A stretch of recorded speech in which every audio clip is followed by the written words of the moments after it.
www.congofrance.com. Merci très chers téléspectateurs. Un candidat FC nous vraiment toujours temps pour sa micro na biso po toza vraiment na sango ya sengote.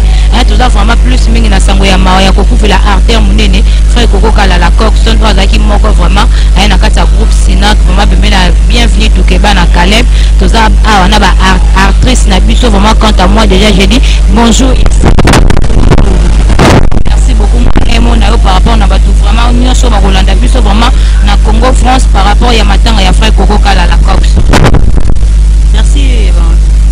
Mambo mingi zake toza éprouvé toza matanga mutu akufi toza sentiment moko ya pasi tout esangana ya bien te quoi.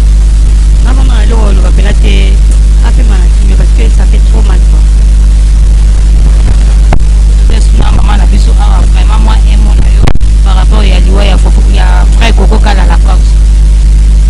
Cox on attaqué artiste à Koufarade et on obimana mo il pas pamba te soko bimile lo c'est parce que au sala kana bango depuis kala et oye ko honorer to moko na kati na biso nzamba ya mbae na yamba molimo na e pe biso ba to tikali pe ba kotambola pe ofanda malamu na bato ba lela biso boye na banda yo mo to mona Cox na salisi ba nyonso et vraiment c'est très important de continuer avec un garçon et d'attention à couper ba que ça pour le vocabulaire mais ce n'est pas un problématique et ça tout le monde le sait et il a prouvé.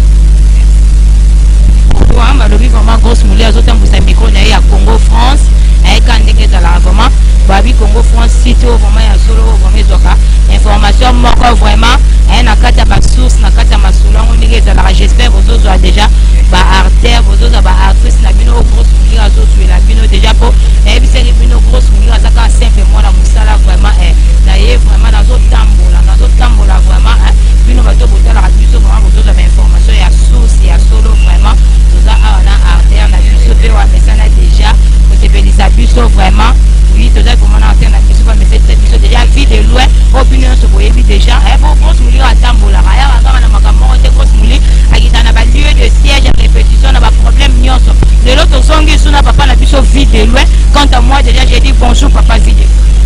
Bonjour. Ok, merci beaucoup moi et mon ayo par rapport na ba clients so vraiment on a biso di banda mboka plus mingi na www.congofrance.com. Ok. Moi et mon ngai la rake. Et le reste là nga pas. Et mon ngai so to télé. Tant to balaka. Tant to ça anniversaire. Tant to tournaka. Tant to ça la répétition. Oui, on tourne à MOC. Sera to kufi ne MOE. Oya kapet. Fi de la répétition boy. Oui, mais on va répéter les années à peu près MOE. Mais ça la carte la circonstance ya mama wa boy. Donc moko na makanisi na ngala mo na boya ka so to kufela. Mais ko to balaka boya ka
molai.